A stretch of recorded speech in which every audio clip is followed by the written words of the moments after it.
Thanks for joining us this week on Email Geeks at Home Drinking Coffee. Join your hosts Chris Marriott and Paul Schreiner each week as they talk email marketing, life, purpose, faith, but mainly email marketing. If you're looking for some normalcy in these crazy times, you've come to the right place. Welcome back to Email Geeks at Home Drinking Coffee. As always, it's great to see everyone. My name is Paul Schreiner, co-founder here at Audience Point. With me is my friend and co-host, Chris Marriott of Email Connect. Always ready to jump in. Good to be here. Thank you, as Paul said, thank you for joining us. As you'll note, I'm no longer in Chicago. I'm back down in Fairhope, Alabama. Alabama. More like Sweet Home Alabama, Chris. Very much like Sweet Home Alabama, yeah. So today's show is brought to you. We have two sponsors, as we often do. Audience Point, where we're currently working on ListFit. And one of the things that we're working really hard on now is just sort of the basics. And I know that sounds really weird, but the idea of like, how do we do a better job defining what we're building that, and hitting timelines. And it's really been, I think, the type of thing that benefits customers. Because as we're doing this, we're getting better at identifying what customers want. We're getting better at building it. And it's all centered around data. It's all centered around helping marketers make better decisions, because better data leads to better decisions. And we've been talking with folks in the industry about ListFit pretty much nonstop. It's been really a fun ride lately. And we're also sponsored by Email Connect. I'm the president and founder. And, I had a call yesterday with somebody who was talking about a client of theirs that had a CDP and was wondering what ESPs they should be looking at to connect with the CDP. And it struck me again how complex the process become, even knowing who to look at if you're thinking about switching ESPs with a CDP layer involved potentially. So it's all that much more important that companies pick the right vendors to look at, because their process was going to go south very quickly if they're looking at the wrong ESPs. That's where we come in. We help brands through that process, starting again with the ever so important question of, who do I even look at? So That's what we do. That's awesome. And, one of the things that I think makes this particular episode so awesome is our guest, Chandler, was kind of a pinch hitter. He stepped in real quick. Had sort of a personal emergency at home. And so, we were left with 10 minutes to find a guest. And Chandler absolutely rocked it with very little preparation time. And so looking forward to sharing what's about to come. Yeah, looking forward to share it. And I was gonna make some comment, don't remember. So let's just get to the show. Get to it, man. Giddy up. Giddy up. Welcome back to Email Geeks at Home Drinking Coffee. With us today, we have none other than Chandler Haida. Haida, so close. We spent so much time before the recording trying to iron out these little details, like pronouncing the name of our guest. Well, to be fair, this has been an ongoing issue with Chandler and I for a long time, and he's corrected me probably 25 times. Every time. It's one of those last names that sticks in your head the wrong pronunciation no matter how many times you've gotten the right pronunciation. So. Well, Chandler is the email marketing program manager at Mutual of Omaha. He's been a friend both in the industry and as personally for a long time. And we had an opportunity today when we had a guest kind of have some emergency stuff happen where, hey Chandler, is this something you'd like to be a part of? And because of who he is and all of that just his DNA, I think both the reason I think he'd be a fantastic interview is why I think he's here. So Chandler, great to have you today. Absolutely. Thanks for having me. I'm excited to be here. I've been listening to the show on and off since March. I haven't been able to watch it every week, but Sure. you've had some really interesting speakers on, and I've really enjoyed the content. Long time listener, first time caller. I think that's so. Let's start with the question we were told not to ask. What's your secret sauce? Oh, Paul. Just kidding. No, let's start with for real. For real. In general, we always kind of go around the horn on what you're drinking. So I don't know if you want to start, Chris. We'll let you lead off, and I'll back clean up. Okay. Well, because it's late in the day, I'm once again drinking Ugly flavored sparkling water. Our guest, Ugly Hugh, who was on, I think, season 2. This time I'm enjoying their delicious pina colada flavored water. Which it really is pretty spectacular. My kids tried it and they're like, it's both sweet and not sweet at the same time. Exactly. With just a hint of coconut. Yep. What do you got there, Chandler?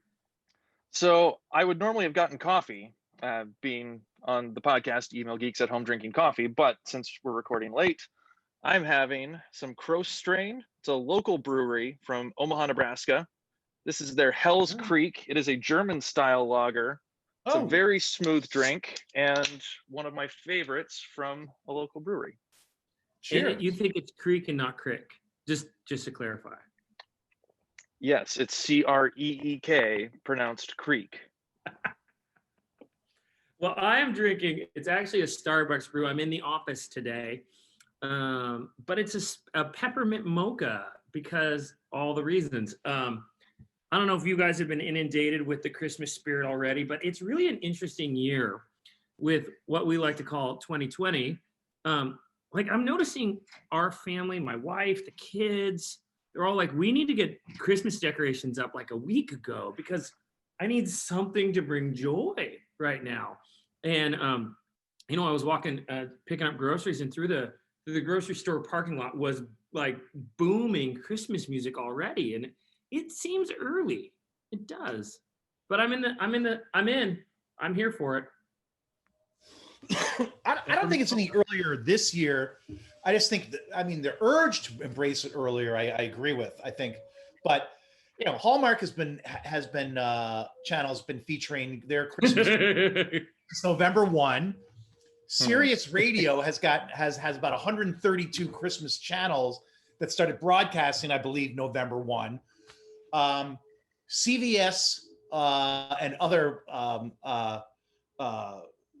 pharmacy type stores have had Christmas decorations since the day after Halloween. I guess that would be November 1. Yep. So I don't think any of that's new. But I do agree that people are feeling the need to, or there's this desire to, let's just get in the Christmas spirit because I'm tired of everything. Well, I understand that this year. And in my youth, I worked in retail. And so I get a little bit of PTSD flashbacks whenever I hear Mariah Carey's All I Want for Christmas Is You. Because we would hear that sometimes as early as a week before, or maybe the week of Halloween, but then certainly all through November and then all through December. And you can't get that out of your head. No, you can't. And why would you? Why would you want to? Because it's Mariah Carey, a national treasure. You know what I mean? But here's a question. How do you feel about the Christmas movies, the Hallmark Christmas movies, and I realize that's sort of packaging them, but so you guys watch those in your house, Chandler? No, they follow the same plot. You've got this woman from a big city who has to go back to her small town, or she's going to her hometown and her car breaks down in a small town and she falls in love with the local teacher who's also a lumberjack, and he's got 5 dogs, and it's the same formula for every single movie. And then they reuse some of the same actors. So really, are you seeing a new movie every time? I don't think so. No, it's not. Chris, what do you think, Chris? I completely disagree with that assessment. In fact, I find one of the though I will say this, and Paul, you've heard me say this before, I have a very strict rule about when I embrace and allow my family to embrace Christmas, and that's the day after Thanksgiving. That's when you can start listening to Christmas music. That's when you can start watching Hallmark movies. So I haven't watched the movies yet, but I find them a delight and a joy. They bring magic to a season. They bring additional magic to the season. And sure, I mean, I'm waiting for an M. Night Shyamalan twist one time where they don't get together at the end. We can always hope for that.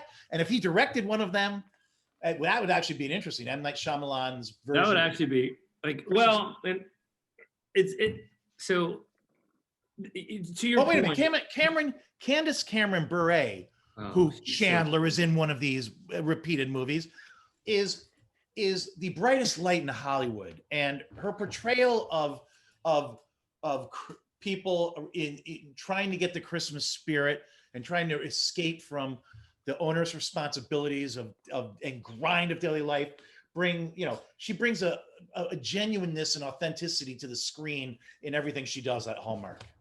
Well, I know my kids like her. Here's what I was going to say, because you're right, Chandler. Moving on. They are quite formulaic, right? There's no question. It's Yes. Insert, it's, pull out lumberjack, insert, professional soccer star, right? Like, whatever. we have every angle. But so when you have something that's that cliche, that formulaic, I think there's a pressure.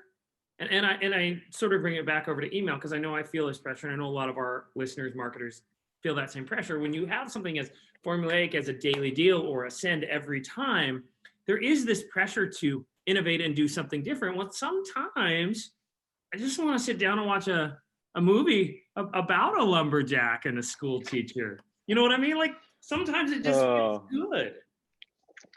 Since you're bringing in kind of the email twist, what part of what I get to do at Mutual? I mean, Mutual is a really old insurance company. I think it's 119 years old now, either 109 or 119. Math is hard. It is. But because it's such an old company, email really in the last 4 or 5 years has just taken off, and trying to find those new formulas and new ways of trying to do some of the things that we've been doing a different way for so long. It's really been fun. And that's probably my favorite part of what I do, getting to innovate and really change and revolutionize how we communicate with our policyholders. Would you say that's your secret sauce, Chandler? Me personally, my secret sauce would be along the lines of always being curious and looking for something new to do. I'm not going to share any company secrets. I'll share all my secrets, but I'm not going to give away anything super secret today. So, Chris, I've got this Post-it notepad here.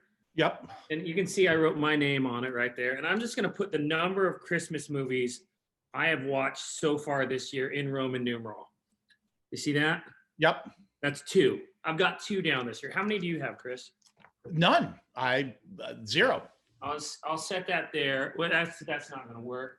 We need it to be maybe right there so everyone can see my superiority here. And then I'm going to make one that says Chris, right? 0. Make that say 0. Do you see that? Yep. Okay. So just so we can keep track of the score. Week to week. That sounds good. And then do you need my count too? For you? So do you consider the Home Alone movies, the first 2, because they happen around Christmas time, are those Christmas movies? Well, yes. That and Die Hard those are fair debate. Die Hard, I think you can have a legitimate disagreement about, but no, the Home Alone movies are absolutely Christmas movies. Okay, so what's the answer? The number is 3 for me so far, and not because I am actively picking them. I am a father of 3. Yep. My oldest daughter is 5. You've met her. She put a rock in your ear. Yeah, I think she still has that ear rock somewhere. But she loves Christmas movies. My wife also enjoys them. So the first 2 Home Alone movies, and then Disney released a movie last year called Noel with Anna Kendrick and Bill Hader. Yep. And I enjoy original Christmas movies like that. When Elf came out, loved it. Noel, also a top-notch movie that I very much enjoyed. So I do like Christmas movies. I'm just not a fan of the Hallmark style movies. And maybe I'm generalizing too much. Chris, don't let me rain on your parade with those. No, I that's don't okay. enjoy them personally. It's a personal taste. I think it's worth pointing out, Chris, that the naysayer is ahead of us 3-2-0. Well, I mean, some people apparently take Christmas more seriously than others, and I'm not going to say who I'm talking about. I'm just going to leave that out there. Well, so you brought this up a little bit, and I think I'd like to suss it out a little bit. Sort of 109 or 119-year-old company, and they've just sort of recently discovered email. this is a conversation you and I have had before, sort of in that more traditional brick and mortar kind of approach towards running a business. How do you inject innovation? How do you identify what's going to get past corporate stakeholders? Because there's also stuff where before you even start, you're like, this is a stop, before it even starts. How do you make those determinations? So that's a really, really big question. And that there's not one answer to how you can innovate at an old company that is very slow to change. And I guess the short answer is by finding little opportunities, finding just small things where you can say, did you know we can do this? You're Right. asking me to send this email announcing a change to a product, and you want people to click on the link and go and sign up to learn more about it. What would you think if we could do some A/B testing? Right. What if can we try multiple subject lines and see how we can get people to engage with this content better? Just starting with something small, kind of like that, you find little wins, and then all of a sudden that little win becomes the hot new thing that people are hearing about and they want to try. And so you've got people that don't know anything about email, but they know they want to do A/B tests. Right. They know they want to try and change content. They want to personalize the emails more because they heard about this other part of the company that did that and got some really great results. So sometimes you can just start with something small and it can spread like wildfire. So, At one point, we started describing our company as having email fever mhm, because there are so many people that want to do so many things with email. They don't necessarily understand exactly how to apply email to what they need, right. but it's really, really cool seeing so many people that want what we have and really seeing the impact we can help drive in the business. So, so a lot of the email that your type of company, and actually, before I even ask that, because we like to entertain and educate, as Paul knows, a mutual insurance company is different. Now, Mutual of Omaha, that's a very, Mutual's there for a specific reason, and it differentiates them from, say, Allstate. So, for our audience, what makes an insurance company a mutual insurance company? So we are owned by our policyholders. Okay. So we are not looking to make decisions based on how can we impact a stock price. And truly, the decisions we make are in our policyholders' best interest, which is part of why we've really tried to have a customer-focused communication. And a lot of the changes we've been making have been very customer-focused. How can we personalize this experience for you more? What types of communications would be relevant to you? How can we help you? And so really I've been enjoying finding opportunities to kind of surprise and delight our policyholders a little bit. Yep. Just finding little opportunities for how we can make their experience with us a little bit better. And what type of insurance is the primary insurance that you guys are selling? So we've got a couple core products. MedSup is at the core of what we sell, but we also have life insurance. We have group products that we also sell. My primary focus is our life insurance side. Yep. So I do a lot of work with senior age life, guaranteed whole life, children's whole life, and then trying to help come up with email solutions that meet some of the objectives that our business partners have.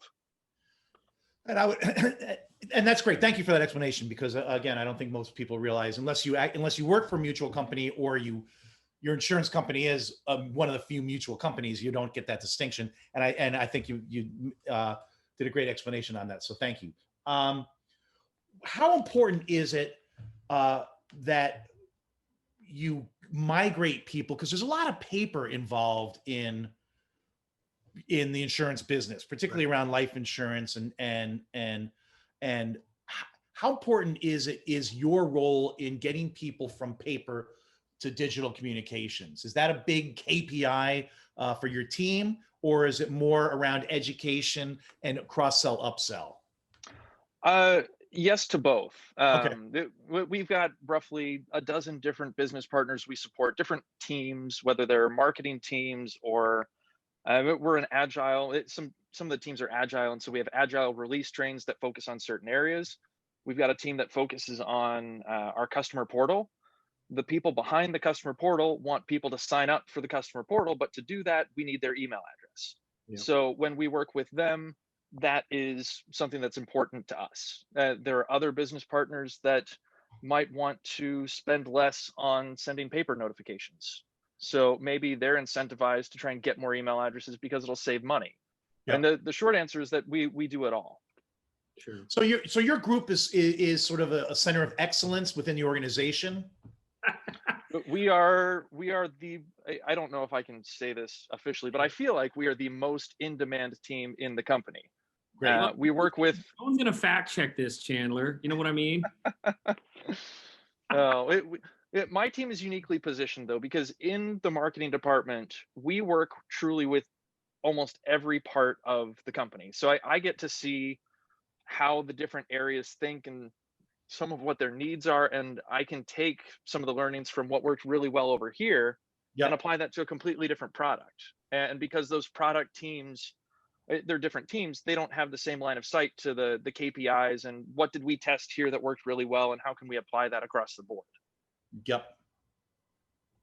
I have a question, and it's gonna derail this. I think. I know we've been, we've finally gotten into some good email discussion, and I was just waiting for you. That's why I kept answering. I didn't want to give you an opening to derail us, but apparently I did again. So one of the things that you said, Chandler, and I'm curious, and this is kind of the etymology of words, because this for me is crazy fascinating. Oh no. You said we want to surprise and delight people. And what's interesting is I've heard that exact phrase, even shared the way you said it, as because you kind of gave it a little more pause. We want to surprise and delight, right? I've heard that from email marketers. I would say in phone calls the last 3 or 4 days, I've heard it 4 or 5 times.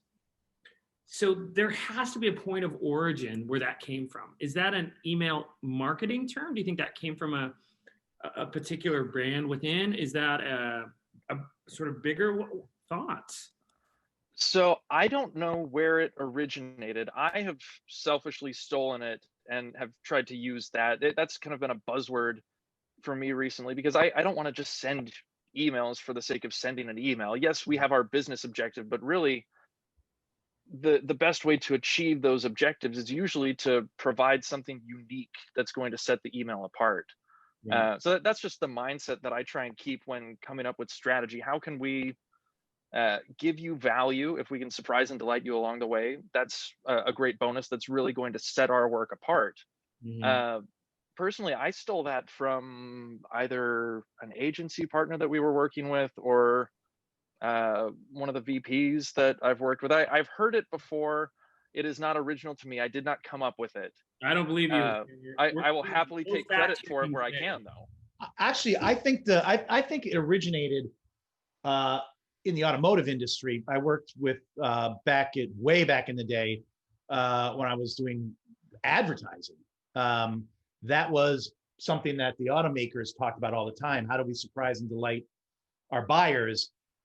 By giving them things they didn't expect in a car. Now they may not have been the first ones to use it, but they were using it decades ago to describe their goals. That's how you get, that's how they would get the top rating from the buyers in J.D. Power studies. How many, could they really surprise and delight them with unexpected features in the car? What does this button do? What? It makes flashers? No, how about I set the clock by either pushing the plus or the minus, and I don't have to actually read the manual to figure out how to reset the clock in the car twice a year when the time changes? Or just get rid of the time change period. Let's just get rid of the time change. I could Is go that on. too controversial for this podcast? No, I'm curious. So I'm all about getting rid of the time change. I'm sick of it. I'm sick of it. Chandler, where do you land on this one? You want to get rid of it too? I would love to get rid of it. I don't remember what podcast I was listening to. It might have been Marketplace. And they were talking about there's a National Sleep Institute that has research that shows when daylight savings time ends and you lose that hour of sleep, that there are more accidents, more crimes committed. There are more issues in society as a whole when you lose an hour of sleep that it's just not worth it. Plus, your circadian rhythm when it gets dark at 4 o'clock really throws you off. And as the father of 3 small children, I was going to say, I can't handle it. Right? Dogs and kids don't recognize the time change, and so if you have young kids or have had young kids or you have dogs now, we all know my dogs are waking me up an hour earlier by the clock because they're like, no, hey, it's time, it doesn't matter to us. Sun's up, we're ready to go. And the time change had to do with sort of agrarian sort of economies, right? Where everything was sort of harvest driven, giving an extra hour of daylight for sort of working the farm. I actually think I don't think it was that agrarian. I think it was, I want to say it was instituted during World War II, maybe to conserve energy. But Ooh, producer David, another thing for you to completely blow off and ignore. Can you hear us, David? We'd like you to make a note of coming back next week and telling us about the origins of daylight savings time. Right. And again, we fully expect it not to happen, and as do our fans. I'll tell you what, doing send time optimization, where we've got these large enterprise brands, we have 168-hour weeks, except 1 week a year when we have 169 hours. Man, that throws everything off. Yeah. Every year it throws it off.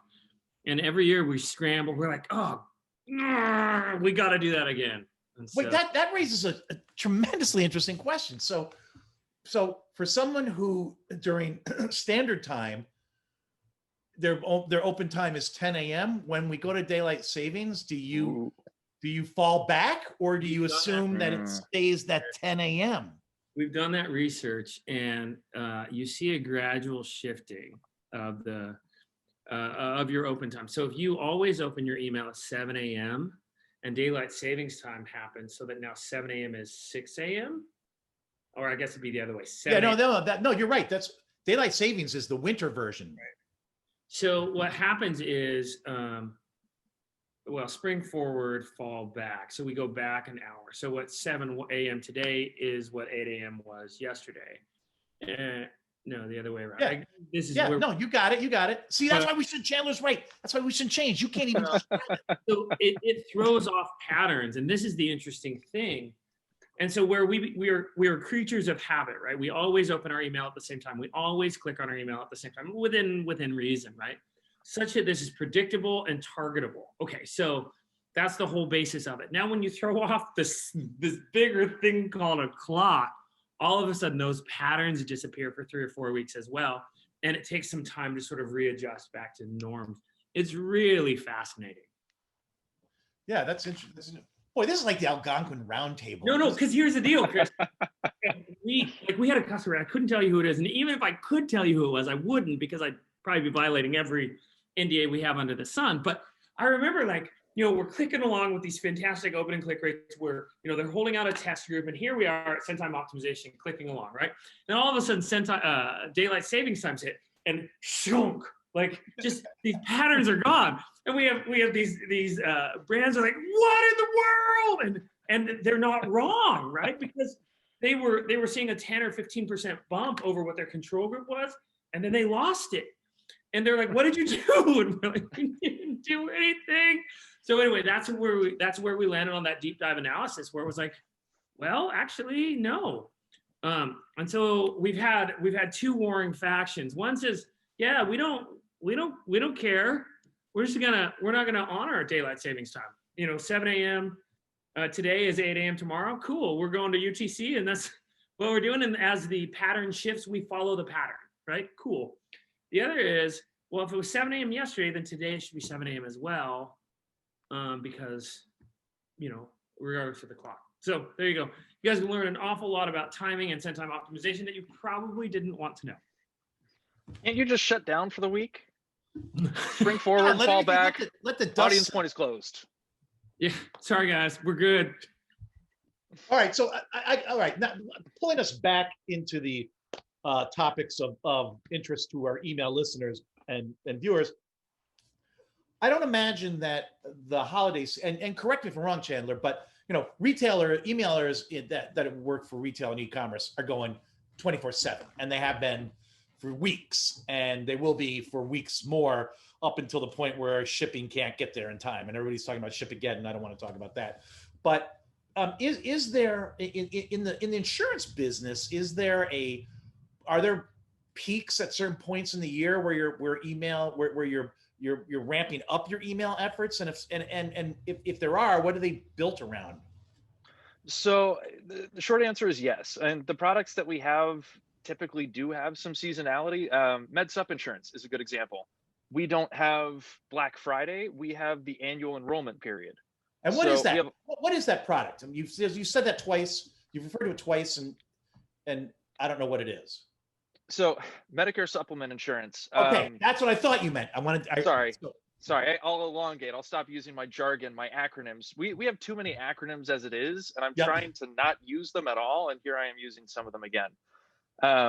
Medicare supplement insurance, annual enrollment period. It's the time of year when people that might be on a different plan can switch. And so you can get Medicare supplement insurance. I think it's 6 months before you turn 65. Or maybe it's when you turn 65. Sorry, I do life insurance. I don't do the MedSup insurance. Right. I don't know all the details about that, but the annual enrollment period is kind of like our Black Friday, our Christmas shopping, because we have a lot of people that are interested in switching. So that's the prime time of year for us to. Excuse me, this beer is kicking in. It's the prime time of year for that product to try and send out as many relevant and timely communications as we can. Got it. And in life insurance, I mean, do you find that is there a bump in life insurance around the new year when people say, I got to get life insurance? On top of that gym membership, I got to get life insurance finally. There's a run on the life insurance.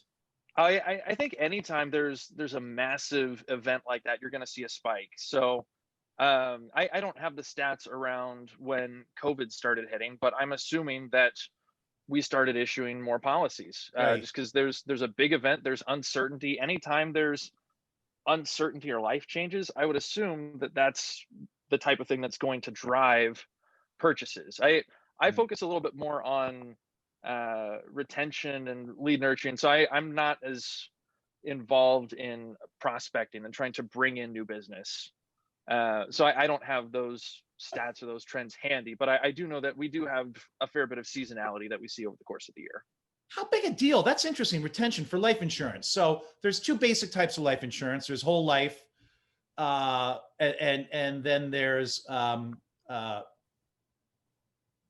10-year term or 15-year term or 20-year term. How likely are people in a term plan to drop that term plan before it's over? I mean, how hard do you have to work to retain them in that term plan?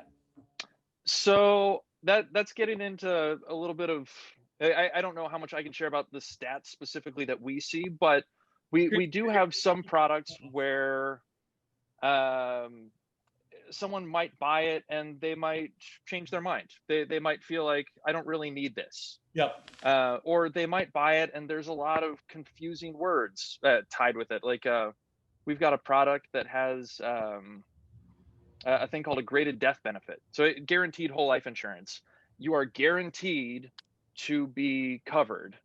But with that, there are things that some people might not understand right out of the gate. And there are things that, frankly, I didn't understand for several months after trying to learn more about these products. But if someone buys the policy and if they get a $10,000 face amount and they expect to be covered and have that $10,000 available in a month, that's not exactly how a guaranteed whole life insurance product works. Right. And all that information is available before people purchase the policy, but not everyone necessarily understands. So that could be a reason. They could just have buyer's remorse. They could change their mind. They might forget about it. I mean, a lot of the people that buy some of these policies are on a fixed income. And maybe they realize, I don't actually want to spend this extra premium every month. I'd rather spend it on other things. Right. I'll tell you something. I got out of it, and it wasn't with your company. But I got out of a term to 70 plan a couple of years ago because I finally focused on the escalation of the premiums. And whereas it was, at the time I was beginning to focus on this, the monthly premiums were, several $100s. By the time I was getting close to 70, it was getting up like $50,000. And I'm like, Wow. I got to get out of this plan. I got to find another plan. So I'm one of the ones who got out of a plan that they'd been in for years when I focused on some of the details of the plan. Well, that's why actuaries exist. Maybe it Well, was 50,000. It was 50,000 a year, I should say. But even so, it went from several thousand a year, escalated up, and then did a massive escalation towards as I would be approaching 70, nowhere near there now, getting up to 50,000 a year. And I'm like, who wants to pay that?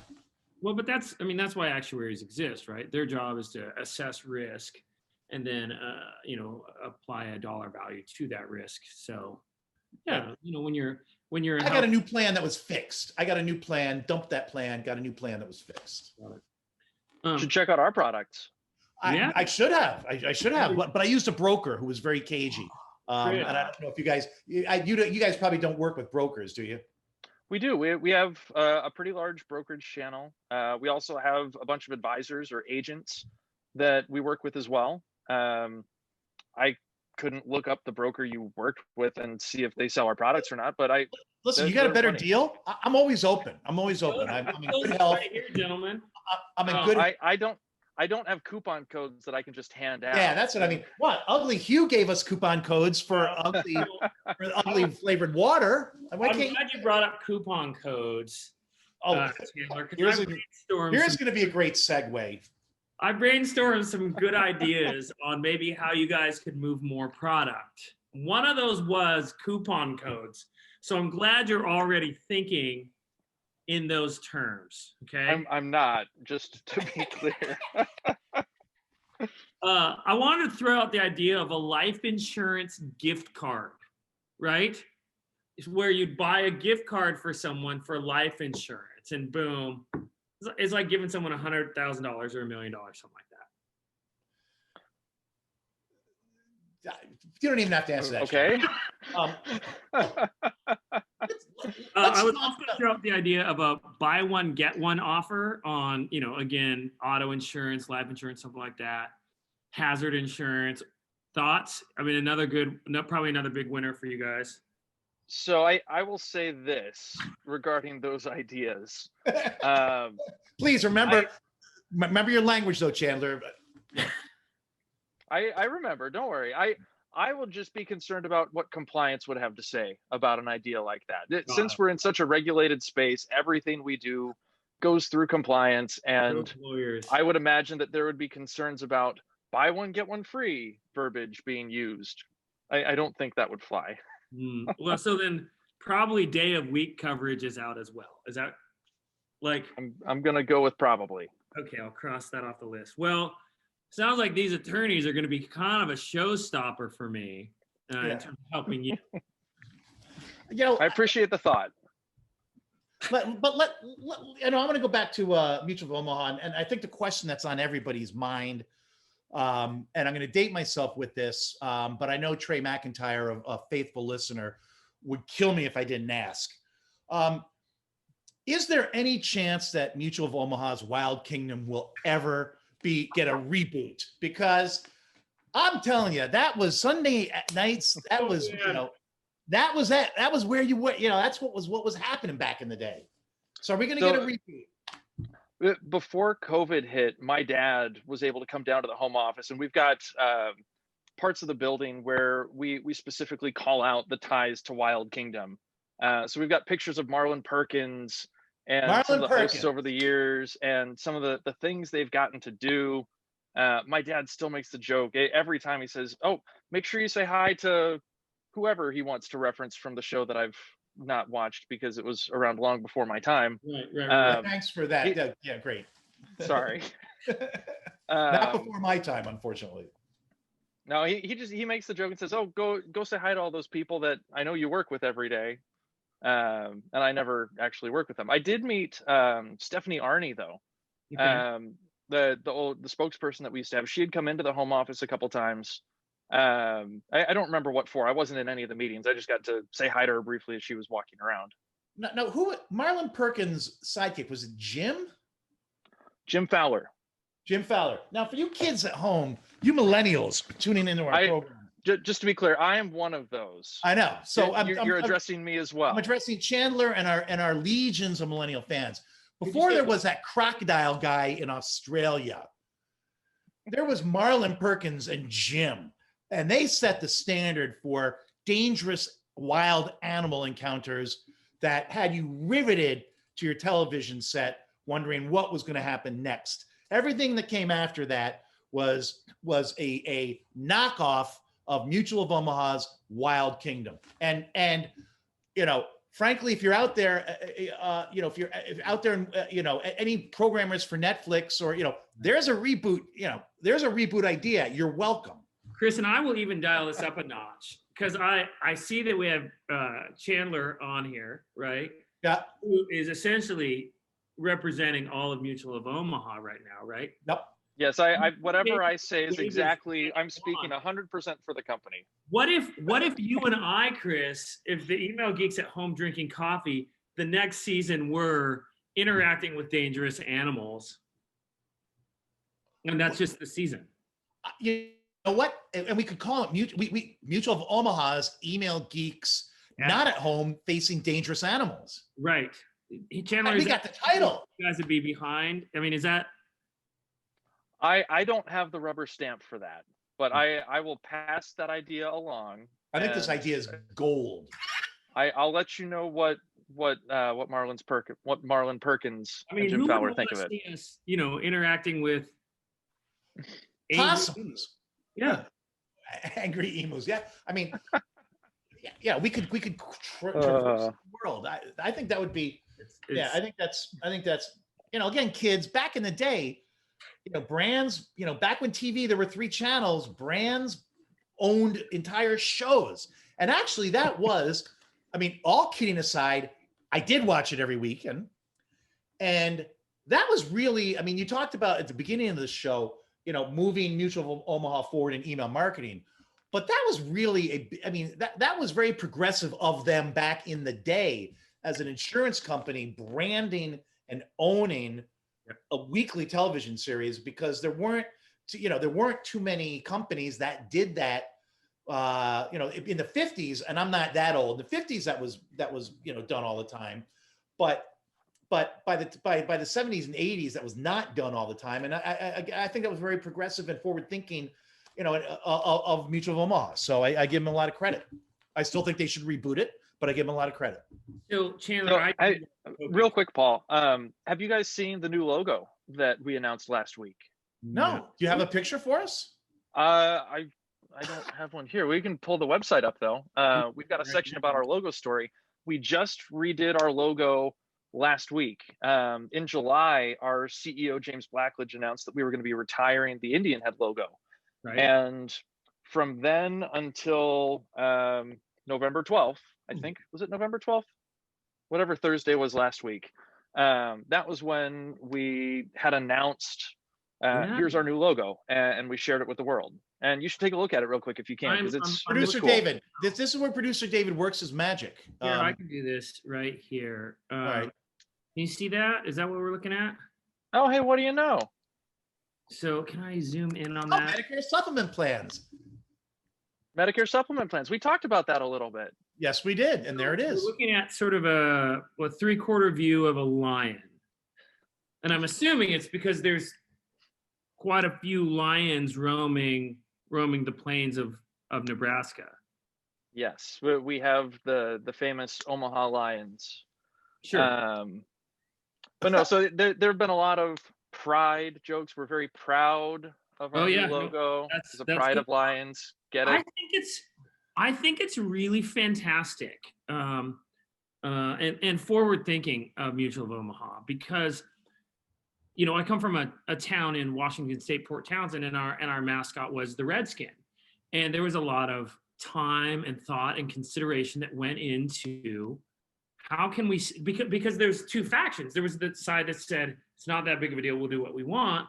And the other side that says, no, we want to honor First Peoples, Native Americans, but we just don't feel like this does that, right? And so they ended up going the route of the Red Hawk, which has sort of cultural implications there without sort of the cultural appropriation. And I want to give Mutual of Omaha credit. This is not a small undertaking, right? When you're talking about that much branding, that's a major lift. And so, and I think, calls out to the investment that they had in Mutual of Omaha early on. That's, it's a really, I'm not here to blow wind in your sail. I love it. I think it's a fantastic thing. Well, thank you. I didn't design it personally. I just sent out the email communications announcing it. But the idea behind it is protection and strength. That's a lot of what embodies us as a company, our commitment to our policyholders, and what better animal to provide. What's the opposite of personification? It's not personification, but the animalification. Animal. I'm pretty sure that's the word. Anthropomorphic. Wow. Did you make that up? That sounds made up. No, that's it. That's it. Okay, good. Nailed it. It is anthropomorphic of us as a company, the protection and strength. So that's kind of what led through to that decision to use the lion. Plus, the Mutual Omaha Wild Kingdom. We know that has a very strong resonance with people that are familiar with us. So kind of tying those two together, it was a massive undertaking. And I think it was really cool to be at the company as the marketing department is trying to go through that, just to see some of the inner workings of the decision-making process and all the thought and research that went into it. It was really, really cool. I agree. I'm a little jealous that you got to go through that. There's a tie back to email though too. So all of our emails have the logo in them. Going through and updating all of our existing emails to make sure that they're using the new logo is going to be, we're not going to be able to get the new logo applied to everything. We've got probably thousands of different processes, maybe not thousands, that's an exaggeration, but we have a lot of processes that send out snail mail, and the printing process is going to have to be updated to use the new logo. We have the new logo set up, and we're using it in some of our emails now, but I don't think it's been optimized properly for all the scenarios that we need to use it for in our email. So we still have a lot of work to do there, but it's going to be really fun. I'm a little disappointed, Chandler, that you didn't take the opportunity of being on this program to announce this logo change, that you couldn't wait 5 more days, 4 more days, 5 more days, and done it here live. I think that would have been much more impactful. Paul, I don't know. What do you think? With this, we blew it. He had for this. I mean, I agree. Opportunity we blew lost. it. Yeah. I'll get with the PR team on that. I'll make sure they know next time we need to announce things on Email Geeks at Home Drinking Coffee first. Yeah, I mean, CNN and Fox and NBC and CBS, they can all have it second. Their numbers don't approach ours. So I'm curious, is there I think the world of the Mutual of Omaha company, that brand, and is there any Native American or tribal affiliation? Is there any connection that, and I'm assuming the answer is yes, where Mutual of Omaha has invested back into sort of the Native American community? So Mutual gives back to the community in a lot of different ways. I couldn't tell you anything specific about what we've done with any of the local tribes, but I know there is an Omaha tribe roughly, I think, 30 minutes north of us. I would assume that we've been involved with them as well, but I don't have a list of all of our philanthropic endeavors. We do a lot. Right. It's just too much for me to try and keep track of. You don't keep it all in your head. That's weird. Yeah, I'm not that smart. Sorry. I don't believe you. So we've already covered gift cards, so that's off the list. Well, you know what I think it might be time for? I know exactly what you're thinking it's time for. That's where I was going to go. I was hoping maybe a little more love on the gift card, but it sounds like I think I cut that off now.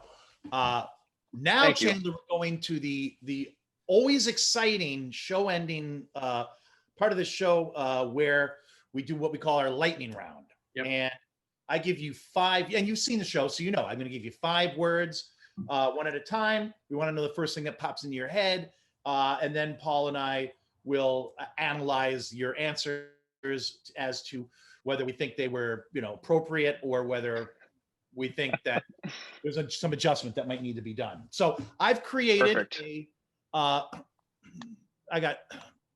I've created a Nebraska version of the lightning round. So that's what we're gonna do. Yeah. Oh no. Well, let me ask you something, Chandler. Did you grow up in Nebraska? I have been here for the last 20 years of my life, but I consider myself a transplant. I grew up military. My father was Navy. We moved all across the country. We lived in Canada for a couple of years, and I've been here since I was 11. Mm-hmm. All right, then these should be soft lobs. Should be soft lobs. Okay. Okay, for the first one, Kool-Aid. Kearney. Or no, Hastings. I'm sorry. Oh, yeah. Do you want to elaborate on that? Not yet. Chris. Okay. Sorry. All right. No, you're right, Paul. You're right. I broke our own rules. Rivers. Niobrara. I can't even pronounce that. Okay. 911. 911. Yep. Emergency. That's what most people would say. Not what we're looking for. Stonehenge. Carhenge. Nice. Last one. Runza. Delicious. All right. Let's go back through what the answers we were looking for. I'd say probably that's a B+. So Kool-Aid, you correctly identified Hastings as the location. For those, again, we like to entertain and educate.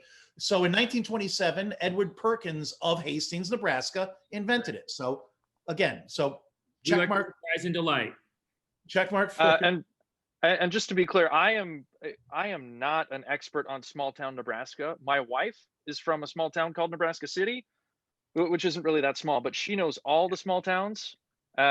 She will tell you and laugh at me for this. There's a town an hour and a half west of Omaha called York, Nebraska. I had a friend who was getting his pilot's license, and he said, "Hey, let's go fly to York. We'll get lunch at this restaurant called Chances Are." And I called my girlfriend at the time, and said, "I'm flying basically to Wyoming. I'm not going to be back in town until really late." I thought York was all the way on the other side of the state. So my Nebraska geography is poor, to say the least. well, but I'm going to give you credit for how you pronounce Wyoming, because you pronounced that correctly. I don't even. How do you say it wrong? Wyoming. Wyoming. How do you say it wrong? Wyoming. There's an ing. Wyoming. Listen, I don't pronounce it that way, but listen when people pronounce it. Okay, let's move on. I don't want to get into Wyoming. Okay. But I heard producer Paul pronounce it Wyoming just the other day. Okay. Rivers. What did you say? Niobrara. There is a river a couple hours north of Omaha called the Niobrara River, and people will go up there and float down the Niobrara River. They'll get on giant inflatables, tubes, whatever you have, and then float down the river while drinking a lot of alcohol. Yeah, that's the thing. That I'll agree. That is a thing. Well, The Niobrara River is the river to go to for your floating needs. Mm-hmm. Okay. Well, there you have it, fans. Rivers. That I gave that clue because what I was looking for was something. The fun fact: Nebraska has more miles of river within the state boundaries than any other state. Is that true? I didn't know that. Yep. Look it up. It's 100% true. I think it was 2 years ago we had some really, really bad flooding. There was a bunch of I don't remember exactly what had happened, but we had a ton of flooding, and everyone was surprised that Nebraska could flood. And that's when I learned that we have more miles of rivers than any other state in the country. Yep, any other state. 911, little known fact, was developed and first used in Lincoln, Nebraska. Oh, there you go. There you go. Interesting. Another invention of the fine people of Nebraska. God bless You are them. surprising and delighting me with this information. That's it. That's what we like to do. So Stonehenge, you got it right. It's the inspiration for Carhenge, which is an attraction in Nebraska. 39 automobiles arranged to look like Stonehenge. In Alliance, Nebraska, which is in the far northwest corner, kind of near the Panhandle, I think. It's right by Wyoming, right? Or as producer David would say, Wyoming. Right. And lastly, Runza, delicious. That I'll take that. It's ground beef and cabbage stuffed into a pastry shell and heated. It's actually the name of a restaurant chain. I think there's 8, and so proving I do my homework. There's like 88 within Nebraska, and there's maybe 1 in Iowa and 1 in Colorado. Clearly not a popular food or dish outside of the borders of the great state of Nebraska. Right. Most people don't realize there's cabbage in it either. I've come across native Nebraskans that are familiar with it, but other people my age, when I was in college, they had no idea there was cabbage in it. And then there are Husker fans. Husker football, if you're not aware, it's like a religion in Nebraska. There are people that eat, sleep, live, breathe, die Husker football. For an average team, I will stand by this. The Huskers are an average team, but they have diehard fans everywhere in the country. And there are Runza and then Valentino's Pizza. Those are Nebraska staples. You can get them in the stadium at every Husker game. And there are Husker fans that will have them shipped to watch parties when and if the Huskers make it to bowl games. They will ship out Runza's and Valentino's Pizza by the box loads for people to enjoy at those tailgate parties. Well, I think we know how to promote this episode, Chris. The Huskers, an average football team. Yeah, I mean, I can't imagine that's going to sit very well with their fans all over the country. Nebraska used to be a big playoff team. Big 12, they used to for sure. own the Big 12, and then they jumped to the Big 10, which is now 12 or 13. But anyway, overall, Chandler, very good on all those lightning round questions. Fantastic job. Thank you very much. It's been fun chatting with you guys. Real quick, did you follow the Huskers much through the 90s? I did, yeah, back in the day. Tommy Frazier? Yeah. Tommy Frazier, you're familiar with him? Mm-hmm. I met him. My wife works at a golf course, and I was able to go out and golf one time, and one of the members introduced me to Tommy, and not being a native Nebraskan, I had no idea who he was. Okay. Kurt said, "Hey, this is my buddy Tommy." I said, "Nice to meet you, Tommy. What do you do?" And he said, "I'm Tommy Frazier." I said, "Okay, cool. What do you do?" Me too. And he said, "You don't know who I am?" I said, "No." Should I? He said, I'm Tommy Frazier. I played for the Huskers. I said, "Oh, cool. How long ago?" I knew nothing about Tommy Frazier. That's hilarious. And I am talking to him to his face, and I have no idea who he is. Anyway, I'm a Virginia Tech fan. I consider myself a Virginia boy. Born there, lived there again before coming to Omaha. When we lived there, Michael Vick was doing his thing, and just watching him play football was a ton of fun. So I've been a Hokie fan for 25 years now. And so that's kind of why I don't care for the Huskers as much as other native Nebraskans. There you have it, Nebraska. Someday, in your midst. Someday, Chandler, when we have a little more time and probably a couple more beers, I will tell my story of Paul Scanzi and the golf foursome that he left. That's all. Boy.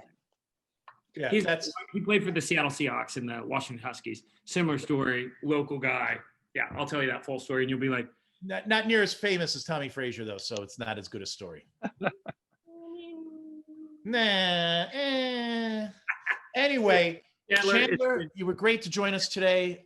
Thank you very much. Fun talking to you. Wide-ranging conversation, but we even got some email in. The suits are going to be extremely happy that we actually talked about email marketing on the episode today. So you made the suits happy, and that makes Paul and I happy. So thank you. all happy. Perfect. Thanks for having me, guys. I appreciate it. Happy Thanksgiving. Happy Thanksgiving, guys. And we're back for the post show We're back. with as always, the ever popular fan favorite producer, David Inman. Right. And we never know where he's going to be in any week, from one week to another. It's been really funny. Like I'll be on calls for work, and they'll be like, "Hey, it's great to talk to you," and they'll be like, "Is fan favorite producer David Inman going to be on this call?" It's honestly, it's hard walking in the shadow of giants, and that's what we have with fan favorite producer David Inman. It's very So- good. Thank you. Would you like to talk about where you are today, fan favorite producer David Inman? Yeah, today I'm just working out of my home office. Nothing special. Usually I'm in my usually I'm somewhere else from week to week, but today it's just boring old home office. Nothing to share. It looks like some Lego type material back there. Would that be a correct assumption? I think that's just the lighting. The wall is a little bit textured, but that's it. Just a regular, typical home office setup. Perfect. Well, I wanted to say, we had Chandler Haida on, and the confusion there, and it may sound like I don't know Chandler, but he and I have become very good friends over the years and interact a fair amount. In fact, we're in the same Clash of Clans clan. Anyway. Oh, good grief. Oh, good grief. So anyway, Haida. So there's in the Northwest, on the Vancouver Island coast, there's a Native American tribe called the Haida people.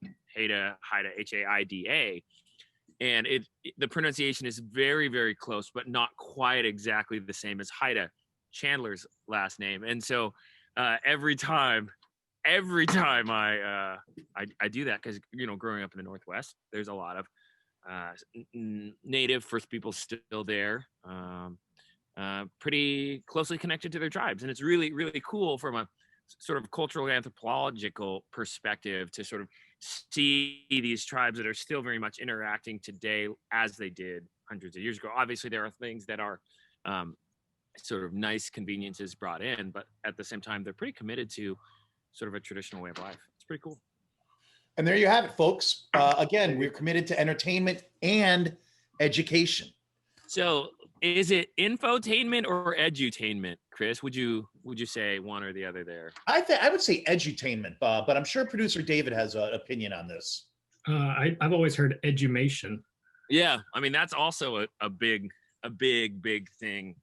I mean it's beta versus VHS, right? Well, I mean, and the story of, I mean, now you've just. I threw that out there knowing Chris was going to take it. He's like, wait, let me just explain the difference. Go ahead, Chris. No, I don't want to explain the difference. Why? Okay, it's acknowledged. I'm gonna test your knowledge of technology and culture. It was generally accepted that the beta format was a higher quality format. Yes. And yet the VCR format emerged as the dominant format. VHS format. VHS. What did I say? You said VCR format. VCR, VHS. Well, it became the same thing, but the VCR. Potato, tomato. Okay, we'll go with that. So anyway, VHS. Okay, so why did VHS, again, acknowledged as a lower quality technology taping, why did that emerge as a dominant platform for videotape, consumer videotape? I have an answer. I actually might defer my answer over to Movie File, David Inman, and see if he knows. Movie File, that's a word. Like I feel like I've heard this history before. It was echoed during the 2006 HD DVD versus Blu-ray. Yeah. Debate. But if I had to guess, I don't remember. I know VHS is rewritable. Is that what made it? Both were rewritable. I'll tell you what I remember. I think it really did just come down to two things. One was marketing. VHS had better marketing and put it in front of more people, but also just I think connection to the studios. I think that was the other piece. Everyone's wrong. It's much more simple than that. If you recall, Betamax was exclusively a product of Sony, whereas the VHS was much like Apple versus IBM, where Apple the software and the hardware, Right. Apple never sold their software and let other people build machines around it. They did briefly, and that failed spectacularly. But so Sony was very protective of its image. Whereas VHS, because it was many different companies, using that technology, there was not one company protecting their image. And what is the one thing that people wanted to rent and get their hands on more than anything else in the world to watch in the privacy of their own home? Atari? No. Adult entertainment? There you go. Ding, ding, ding, ding, ding. We have a winner. Sony wouldn't I allow. wasn't going to say that, even though I knew what it was. Sony wasn't going to didn't allow adult entertainment on its to use its platform, whereas VHS didn't have an owner, and hence all of these titles got released that you could rent, and that's how it became the dominant platform. Pornography, folks. Pornography. Although entertained or educated, I don't feel very entertained on that one, Chris. It got really creepy, really weird, really quick. Didn't you know what I mean? Well, I mean, maybe in your neighborhood, in our neighborhood, we went to, went to the video store when they were still local. This was pre-Blockbuster. I mean, producer David doesn't even know Blockbuster, but pre-Blockbuster, there were mom and pop video stores where people, because nobody wanted to pay $70 to buy a movie they'd watch once. How many times can you watch New Jack City? And so, the entrepreneur spirit of Americans said, let's set up we'll buy them and rent them out to people. Yeah. And that was a precursor to Blockbuster, who came in and eliminated all the mom and pops and became a national chain. On a side note, have you seen the Blockbuster Twitter account, the last Blockbuster? It's in somewhere in Oregon. I don't remember where exactly, but they still have a brick and mortar Blockbuster store. Everyone else is closed. They were sort of a non-franchise. They were wholly owned franchise, something weird, where it allowed them to keep their sort of name and everything else. So when the whole thing closed, they got to still be Blockbuster. And so, they put rental late fees on Twitter and all kinds of crazy stuff where you're like, that's pretty funny.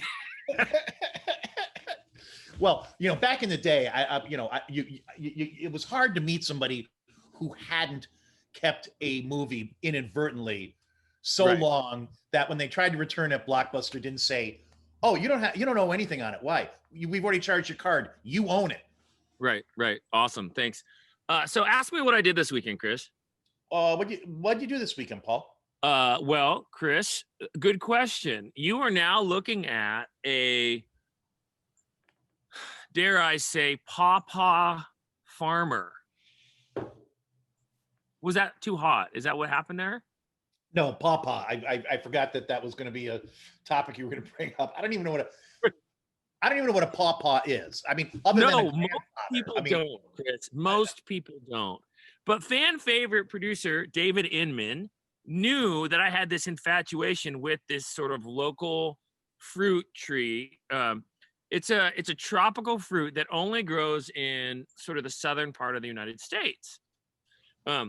It's fairly technical to get the fruit out of it. It's a weird deal where you need two different varieties of pawpaw to make them fruit, but it's kind of a banana papaya mix. And so fan favorite producer David Inman went and got two pawpaw trees and gave them to me as a gift. I never get anything from producer David Inman. He's constantly dropping off Sonic hamburgers at your house. Yeah. Oh my goodness. I had like 100 of those yesterday. Thank you, producer fan favorite David Inman. I know. So David, fan favorite producer David Inman, you picked up these pawpaw trees. We're at a nursery. Yes, kind of, sort of. And you got and again, you had to get two of them because you wanted to double his pleasure, surprise and delight him. You need two for them to fruit, and they can't be from the same lineage. So if you have a mama pawpaw, and it drops seeds and it grows baby pawpaws, right? Those will not fruit off of each other because the DNA of the trees don't co-mesh. So like there's a thicket of pawpaw trees just off the mountain where we live. and like I found it this summer, and I'm talking about hundreds of these things, right? And went and saw it, not a single piece of fruit. So what happened is one person at one point planted a single tree, Yep. and or you know, whatever, the wind blew it, and right, and or animal or whatever, and no fruit, but lots of pawpaw trees. Do you have a picture of this pawpaw tree? I can show you the ones that I planted here, Chris. Yeah. Do you see that? I don't know if you can see over there. Do you see those two sort of between the two big trees there? There's two little green saplings.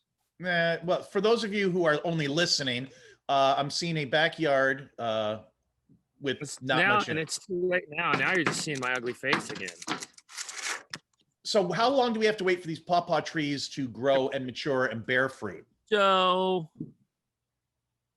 I think I'm reading like 4 to 5 years. By year 6, you should see fruit for sure, but sometimes people see it year 4 and 5. Wow, we'll be in season, I don't know, like 92 by then. Yeah. Well, so the other thing is, I don't think these are, I mean, I think these are at least a year old, maybe 2 years old from the nursery. And so, you know, it really comes down to how they acclimate to the soil. They love living in swamplands with shade. So I did do some limbing this weekend, but I still think I have plenty of shade. I wanted to give these pawpaws plenty of space to grow. I mean, part of it. So here's the deal, Chris, and you know, this is the hippie side of me kicking in. I think planting native species to the area that they naturally grew reinforces the habitat that was here originally, right? And so animals have learned to eat a certain type of fruit, trees, all of these things, right? And so when we introduce, you know, things that grow a little bit easier, better, it throws off the ecosystem. And so when we can, you know, when you can make the choice to plant native things, and I think on top of that, you know, sort of unique, special kind of native things to the area, I think it really does a fantastic thing for the natural environment. Hippie done, mic drop. Oh, I was going to say, sometimes just because you can educate doesn't mean you should. But I'll tell you what, it was a fantastic gift to give me 2 pawpaw trees, because it will occupy my imagination for the next 4 to 5 years. Well, that's really good. That's really good. So, just wanted to let folks know we will not be here next week. It's Thanksgiving, and we're going to take a week off, assuming you're going to take a week off. Maybe we should do a side series, Chris, just on pawpaw tree farming. You know what? Why don't you and producer David write that up and pitch it to me and the suits? Maybe it's more like a reality show, Paul the pawpaw tree farmer, right? Like the ins and outs of my day, that kind of stuff. Yeah, well, you know, it would be like the camera on the nest of eggs, waiting for them the chicks to come out. Yeah, maybe like a script. Maybe like a scripted reality show. You know what I'm talking about, David? 10 items or less. Did you ever see that show with John Lair? I never did, but I know the type you're talking about with the dramatic musical cues. And Right. And they have sort of, they're like, okay, back of napkin, here's our plan. You're going to just blow up. I'm going to steal groceries. That's the show. That's it. Okay, cool. And so then the rest is just improv ad lib. And faithful listeners, if you've made it this far, you can see we need a week off because we're sinking to new lows of content. And what you're saying is to focus on the scripted reality show that we're talking about. Yeah, right. Anyway, David, would you have anything to any Thanksgiving wishes you'd like to extend? Paul and I did at the end of the Chandler part of the show. Well, you know, I'm thankful for the 2 of you. I'm thankful for all our countless faithful listeners. It's been a weird year, but I'm glad that this was one of the good things to come from it. Yeah, I agree. Yeah, that was really nice. It was nice. Nobody's listening. It was definitely what I was expecting too, because too bad nobody made it this far, thanks to your talk of reality scripted shows and pawpaw trees. But Chris, very heartfelt, David. So we'll make sure that makes it to our highlight reel. When you need pawpaws, Chris, Don't come to me. That's all I'm saying. All right. I will not be coming to you. You can be sure of that. Anyway, folks, thanks as always for joining us. And write in, email. Where did the email, Paul? Email geekscoffee@gmail.com. Subscribe and like to the YouTube channel. Find us on all the podcast platforms. Share it with your friends. Let us know if you have ideas, if you have guests that you want to see. Or if you know Vince Vaughn. Right. If you have a connection with Vince Vaughn, we're still anxious to get him on the show. He's got the #1 movie in the United States at the moment. Thanks to us. Yeah, I know exactly. We got him back on the Hollywood map. You'd think he'd pay us back, but you know what? I think there'd be something. Yeah. So Vince, if you're watching or listening, it's time to come on the show. It's time to get a lot done with us. It's time, Chris. All right, gang. All right, We'll see you in December. Thanks.